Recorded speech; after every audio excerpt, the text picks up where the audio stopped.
Well, it's time for the third and probably most important part of our little experiment series from FM24. Over the last few days, we've been taking a look at whether or not the January update has broken the Director of Football mode in Football Manager 2024. The experiment was born out of a frustrating stint at Bayern Munich in our annual head coach save, which is a save where we're just a coach with no say in transfer staffing or contracts, and 14 senior players were sold and only one bought in during our first season. It wasn't a great look. So after that, we wanted to see whether or not the Director of Football could function properly still, ahead of what we plan to do as our next save, which was the alternate head coach, which we've had planned for months and will start later this week if all goes well. But that's going to be largely dependent on the third and final part of our initial experiment here, because after our first stint where we resigned from Bayern and saw what they did under a new manager and director of football, after the second part where we stayed at Bayern, holidayed and saw if any of the issues had resolved themselves, we now move on to the third part, during which we have resigned from Bayern, found ourselves another job, which thankfully wasn't too difficult with our reputation, and we've holidayed there to see if the transfer activity has been normal. One, have we been linked with transfer rumours? Two, have any youth players come in? And three, have senior signings been happening? All of the things that weren't during our Bayern stint. So if you're looking forward to finding out the answer, then do chuck a thumbs up on it. If you've missed the first two, they're up in the eye above. You can go and find them now. And thanks to popular demand and a lot of comments on Discord, on Twitch, and in the comments last week on the head coach, it won't be the final part of the experiment as planned, because on Wednesday I'm going to do the fourth thing which you guys have requested, which is I'm going to stay at Bayern, I'm going to sack the director of football, and I'm going to hire my own to see if it changes anything. So that will be a bonus part on Wednesday because a lot of you have requested it. And actually, the more I think of it, it's a pretty good idea as well. But based on what we saw in the first part, where Didier Deschamps went in charge and got a new director of football, I'm not sure it'll be that different. So it might just be a very quick episode. But if not, you guys might have unearthed a further problem. We'll wait and find out. For now, though, we are going to go over to Football Manager and have a look at part 3 of this experiment, where we have left Bayern Munich and taken an elite super job at another club and set up exactly the same as we would if it were the head coach. We have put our staff in charge of contract staffing and transfers, most importantly, and we've got a good director of football who should do it. But what club are we at? Well, it's a club we've never managed in a head coach before. It's a club that in our Southend save have got themselves into some difficulties. And it's a straight swap because we have replaced Didier Deschamps at Liverpool. And we are back today to talk through where we are. Now, I should mention, we've been on holiday in this save, so I am not responsible for any of the results. All I did on the first day when I came in was I set up the tactics and the training and the background stuff how I would have it. So it was a side playing the way I hoped. But if they sign 10 players that don't fit my tactics since, that could lead to some problems. However, we know that this Liverpool side is brilliant. It's the side that knocked us out with Bayern in the Champions League and in the Club World Cup. We know that in Lamin Jawara, who we can see is still there, and they had a striker called Callum Joyce, they had two players that were just beyond world class. And as you can see, still one or two originals, including Dominic Szoboszlai. But this isn't really about how the club's performed on the pitch, what on earth's been happening, what team they had. This is just to see whether the director of football model can still function. We're also, as you would expect, going to go and have a look at Bayern Munich as well to see what they've done with Didier Deschamps. And it's almost for them the same scenario as they had in Friday's experiment, the first part. So we'll see if there's any big differences from that. So now let's go over to the transfer screen and see the good news via the history. Did the club manage to achieve anything last season? Let's have a look at how they got on. So if we go through to the competitions, 2034 is the year we're looking for. Did not finish in the top 3 of the Prem. Did not finish anywhere in the Champions League. No FA Cup final, no Carabao Cup final, no Europa League or Europa Conference success. It's not been a great season on the face of it, so maybe not a Liverpool side that are living up to the hype, and didn't win the Club World Cup either, despite knocking Bayern out. That was before we joined the club, though. Let's have a look at what has happened then. Where did they finish last season? Because they're 7th at the moment. Did they get in that top 5 and get Champions League football? Because it's only been 3 years since they won a title. Go to the stages for last year. Oh, fourth place and pretty much out on their own. So the top three are away ahead, but they were comfortable above Spurs and Arsenal. So it's a really good, decent season, I would say. Let's have a look, though, at the big news. How big is the squad? It's huge, which is good news. And it's also not that old, which would suggest that a few of the older boys have moved on. When we joined the club, I definitely know Trent Alexander-Arnold was there. So there's definitely been one or two bits of movement. And Facundo Fernandez, a man we managed at Bournemouth earlier in the head coach save, is still here as well. And there's Callum Joyce, who I mentioned too. But let's go over to the transfers. We need to know what's been happening. Now, the first bit of news is that we can see lots of names here. Players that have been offered deals out and potentially in. But what about the transfer history? Cross your fingers, everyone. Now, that's what I'm talking about. 5 big senior additions, youth players coming in, little fees, big fees, we've got the lot. And actually, more players going in and out. That's great news. Let's look at the year before as well. So we joined just after Valdez had come in. But they did sign a player in January on deadline day for 30 million as well. What about the sales in that January window? So there was one big one there, Ferrazzoli. I don't even remember meeting him when I joined the club. And Hugo Felix went early in the summer. He was a good player, but again, it wasn't in the first 11 I had set up. This season, they sold Kyriakos Nikolaou, who was a good striker, but not as good as Callum Joyce. Kanta Ishii, who I'm pretty sure, on Friday's episode, ended up at Bayern Munich with Didier Deschamps, didn't he? There's also a couple of others here. Andres Lopez was the backup keeper. He's gone to Dortmund. So there are some Bundesliga Cups buying players. And Hincapi, who was first choice centre-half, has gone for 32 million to Saudi Arabia. So we need to see if a centre-half has come in. Let's look at the 5 senior additions, but got to say I'm mighty relieved by this. We do want to have a look at Bayern, though, to see if it's just teams maybe that have got... I don't even know at this point. Is it the leagues with B teams? What is it? Because the Premier League's much more active still. Cesar Demir is an attacking midfielder. Very good, capable squad level player.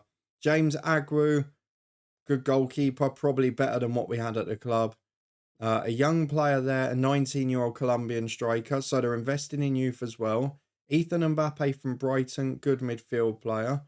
20 million centre-half to replace the one that left. Very good player, happy with that. A free agent deal for a backup keeper who's all right. Ronaldo, another centre-half. Wow, he's world-class. Or at least got the potential to be for sure. Right personality too.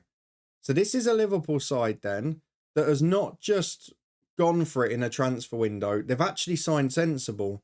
They sold a goalkeeper. They signed a goalkeeper. They sold a holding midfielder. They signed a holding midfielder. They sold a centre-half. They signed 2 younger centre-halves. And he also bolstered the squad with 1 attacking player as well. That's functioning as I would expect it to be.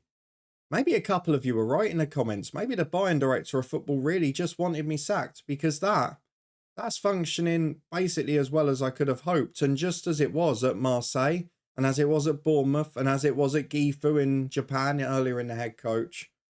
So what on earth is the deal with Bayern? Is it just the timing of a glitch when we had the January update? We were at that club and maybe it's hindered it. I don't know. We are going to do it in reverse this time. We'll have a look at the rest of the Premier League first. Then we'll go and have a look at Bayern and the Bundesliga. So we have a look at the transfers in the Prem. Are Liverpool linked with anyone? Not at the minute, but then they have signed a lot of players and the window's shut and there's a couple of managers' jobs up. So I probably can't get too worried about that. Transfers that have been done. Well, we can see some big ones there, can't we? Players going out of the club, 2 other leagues. Bayern have signed someone for 54 million from City. Oh, I wanted to swear there. That is very unfortunate. We'll meet him in a minute.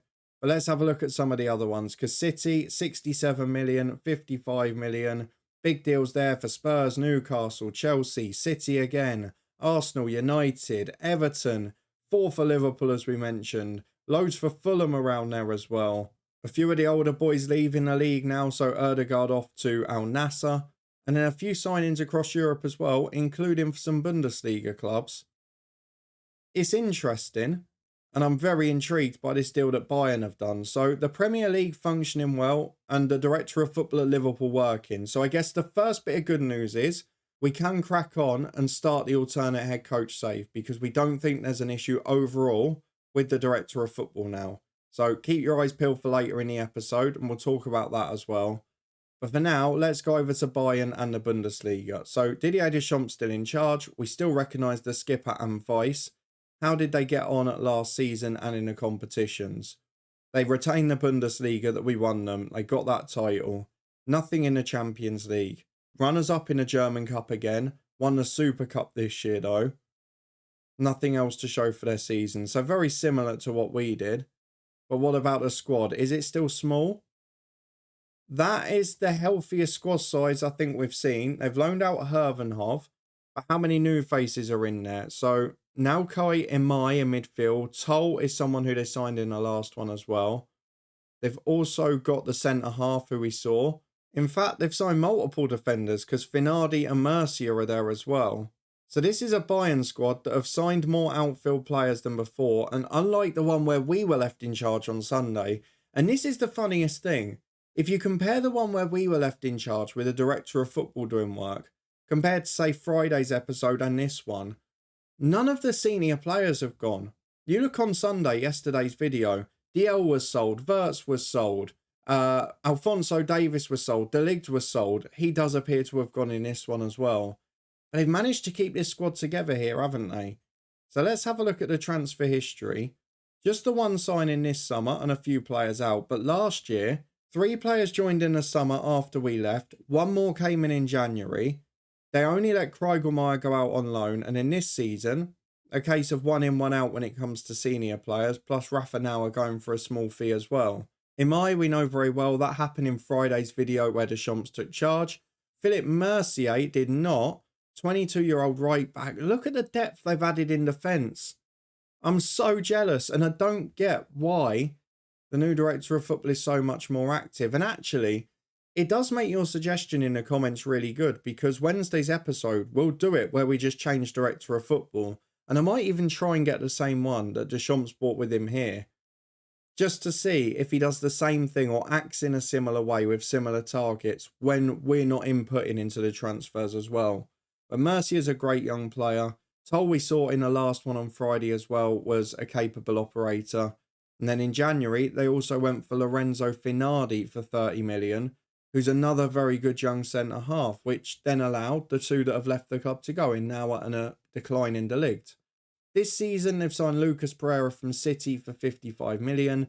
He's another elite centre-half who can play full-back. And they've kept the bulk of this senior squad together, which is an incredibly impressive effort. And actually now, if you go down to their B team, they've got the likes of McKendy down in there because they're not that good. Yes, they've given him a 110 grand a week contract still, but it does very much show the difference in depth. Instead of him being in there as basically the only backup defender, he's now in the youth team again, having not really had the ability to get near the squad. The same for Markovic as well. So this is by far the deepest Bayern squad we've seen. And it's very much impressive compared to what we saw yesterday where we were still in charge in very similar circumstances. So let's have a look at the staff that are left here because I'm pretty sure we checked. And Bayern, oh, I'm in the B team, bear with us. We go to the senior squad for FC Bayern, which I apparently can't do now for some reason. There we go. So the senior staff at Bayern, it's the same director of football that we saw in Friday's episode that basically left Liverpool alongside Didier Deschamps and came over here. But for some reason has been a bit more active in this one. There's really no suggestion of what the differences are between those two. But it's very clear that once we're not the manager, the director of football at Bayern functions much more normally. And that only leaves one question. Is it Bayern the club? Is it the theory that I've got, which is regarding sides with B teams and maybe that problem? Or is it just the director of football we had at Bayern being beyond stupid and leaving us in a situation where we would never be in senior football? Because to have 13 senior players at Bayern from the start of the season is ridiculous. Let's have a look at how it's been left. Because if we have a look at the rest of the Bundesliga, it's been fairly active, but not on the biggest front. Bayern have made the biggest signing this summer, but lots of players in that sort of 15 to 20 million bracket. But you can see generally it's a lot quieter, certainly among the big clubs. But the thing that maybe concerns me, and the reason I mentioned a bit about the B team, which you guys will probably have picked up on, is there's no youth signings coming in. And that's still a concern for me. One of the biggest clubs in Europe not picking up 17, 18, 19-year-olds that might have a bit of potential. Something we saw at Liverpool and something we've seen in the English clubs will always be doing. And something that does happen in real life. So that's maybe the biggest concern. No, it is happening a bit more the previous year. And there were certainly a lot more top or mid-level signings in that one with senior players going in. So that's perhaps a little bit of a surprise. Let's have a look at the transfer rumours just to see. No Bayern links there, but again, we're out of the window and they've signed a few. So maybe that's not so much of an issue. But it does leave me asking a question still, and it is probably the one that you guys highlighted in the comments already. Was our director of football just either a businessman for the board who was trying to make them money? Did he hate me? Or is it just a combination of us being the manager? So what we're going to do on Wednesday as a fourth and final part that you guys have basically requested and inspired is we are going to go back to when we were in charge of Bayern, but this time we are going to sack the director of football. We'll try and replace him with this one that they've taken in this save, but if not, we'll just get a top one in. And we'll see if it makes any difference to the activity. The reason I like it to be the same director of football is really just to see if he tries to do the same type of deals, or if he then goes, actually, no, because you're the manager, I'm not going to sign anyone. That's what I want to see. So that's what we're going to do there. But there is one big positive we can take out of today. The director of football generally in FM24 is not broken. It was just a weird stint over the January update, the club we happen to be at, and possibly one director of football or one club or one league. I'm still not sure on the B teams, but we'll get a bit of an indicator to that onto Wednesday's episode. I think certainly that's responsible for some of the problems with signing younger players. And if you assign the Bayern 2 transfers to the B team manager, you don't see any youth players come in, and that's a problem. However, at senior level, I think it might just be Bayern or the director of football. We'll find out which it was in Wednesday's episode when we test it with a different director of football, but us in charge. For now, though, we can sit a bit more comfortably because we know we can crack on with our original plan save for the second part of the year. When we left Japan partway through our head coach save, we had 2 job offers, one which we took the realistic route, which I felt we had to, and what I promised with the save all along. But there was another route that I really liked the look of where we could go for a few clubs and have a bit of fun in a slightly alternate path to what we normally do. So we're going to come back with that. We're going to leave Friday off so we can do a big start on Sunday and make it a double header. So once we've done the last part of the experiment on Wednesday and after we've done our Southend videos for the week on Tuesday, Thursday, Saturday as normal, on Sunday we are going to come back with the alternate head coach, which will have a slightly different name that I come up with by then. Might even make it the coach's head just to flip it around. But Sunday and Monday, we'll do a double header. We'll do our taking a job, meeting the players and the staff of Willem 2 on Sunday. And on Monday, of course, we will go and manage our first games. If you want to see why we're doing that save, you can find the information video explaining it up in the eye above. We will quickly plug it again on Wednesday when we go and do the fourth part that you've requested to this experiment. But for now, if you did enjoy this one, a much more reassuring one, I think, out of the 3 so far, then please do put a thumbs up on it. Great to see that moving back to England and working for a club that doesn't have that B team structure, we have just seen normal transfer action both at senior and at youth level. I'm hoping that will be the case when we start our alternate head coach over in the Netherlands, but if you want to find out if it is and see the final part on Wednesday and all of our Southend stuff this week as well, and do subscribe and turn that notification bell on. You can find that playlist up in the eye above if you've missed any of the Southend saves so far, the explanation as to why we're doing the alternate head coach, and of course you can also see some of our FM guides, the Twitch channel for regular live streams, and the football podcast with playoff predictions up in the eye above. Thank you very much for watching though, your support is massively appreciated. Good news, the director of football is back doing transfers, but on Wednesday, will we see a final heartache with Bayern in the final part, your request for this experiment.